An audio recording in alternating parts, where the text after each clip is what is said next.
روح البیان تفسیر میں لکھا ہے کہ 10 جانور جنت میں جائیں گے۔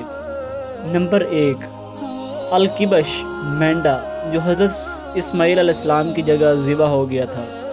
نمبر 2، اجل گائے کا بچھڑا جو حضرت ابراہیم علیہ السلام بھون کے لائے تھے فرشتوں کو کھلانے کے لیے۔ نمبر 3، ذباب بھیڑیا جس نے حضرت یعقوب علیہ السلام سے بات کی تھی اور بتایا تھا کہ ہم نے یوسف کو نہیں کھایا۔ نمبر 4، بکرا گائے جائے گی جو حضرت موسیٰ علیہ السلام نے گائے اپنی قوم کو ذبح کرنے کا حکم دیا تھا اور جس کے نام پر قرآن مجید کی سب سے بڑی سورت بھی بنی ہوئی ہے۔ نمبر 5، ہدہد جو حضرت سلیمان علیہ السلام کے لیے پیغامات لایا کرتی تھی اور جس نے ملکہ بلقیس کا پیغام حضرت سلیمان علیہ السلام تک پہنچایا، وہ بھی جنت میں جائے گا۔ نملہ چیونٹی، یہ وہ چیونٹی ہے جس نے حضرت سلیمان علیہ السلام سے گفتگو کی تھی اور اسی چیونٹی کے نام پر سورۃ النمل بھی نازل ہوئی۔ نمبر 7، ناقہ یعنی اونٹنی، حضرت صالح علیہ السلام کی اونٹنی بھی جنت میں جائے گی اور نبی علیہ السلام کی ناقہ اونٹنی بھی جنت میں جائے گی۔ اور اس کی سب سے بڑی دلیل یہ ہے کہ آپ نے حدیث مبارک پڑھی ہوگی جس میں حضرت بلال کو یہ خوشخبری دی گئی کہ آپ مجھ سے پہلے جنت میں جائیں گے۔ جب پوچھا گیا تو فرمایا کہ جس اونٹنی پر میں سوار ہو کر جنت میں جاؤں گا اس کی مہار بلال کے ہاتھ میں ہوگی۔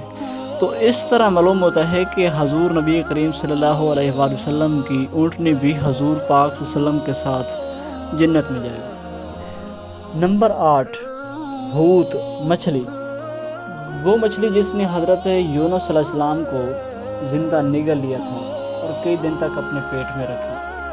نمبر 9، حمار گدھا، حضرت عزیر علیہ السلام کا گدھا جو کہ حضرت عزیر علیہ السلام کے ساتھ 100 سال تک مردہ رہا اور بعد میں حضرت عزیر علیہ السلام کے ساتھ پھر زندہ ہوا۔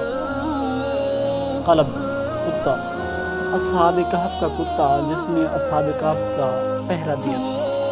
یہ وہ 10 جانور ہیں جن کو جنت میں لے جایا جائے گا۔ یہ کیا منظر ہوگا کہ یہ جانور تو جنت میں جا رہے ہوں گے لیکن ہم گناہ گار بندے جنہیں بہت مواقع بھی دیے گئے اور ہمیں لمبی زندگی بھی دی گئی، ہمیں کھلا رزق بھی دیا گیا، ہمیں دنیا کی ہر فیسلٹی دی گئی، لیکن ہم نے کبھی اپنے رب کو سجدہ تک نہیں کیا اور ہم اس وقت کہیں گے کہ ہم جنت میں جانا چاہتے ہیں۔ کیا ہوگا اگر ایک گدھا ہمیں، وہی گدھا جو حضرت عزیر علیہ السلام کا گدھا ہوگا، وہی اگر ہمیں کہہ دے کہ تم تو انسان تھے، تم تو امت محمدی میں تھے، تم نے گناہ کر کر کے اتنے اپنے سروں پر بھار اٹھا لیے کہ آج آپ جنت میں جانے کے قابل نہیں رہے، ہمارا سر تو شرم کے مارے نیچے ہی رہے گا۔ آج ہمیں چاہیے کہ ہم نیک عمل کر کے اپنی اخروی زندگی کو آسان بنائیں۔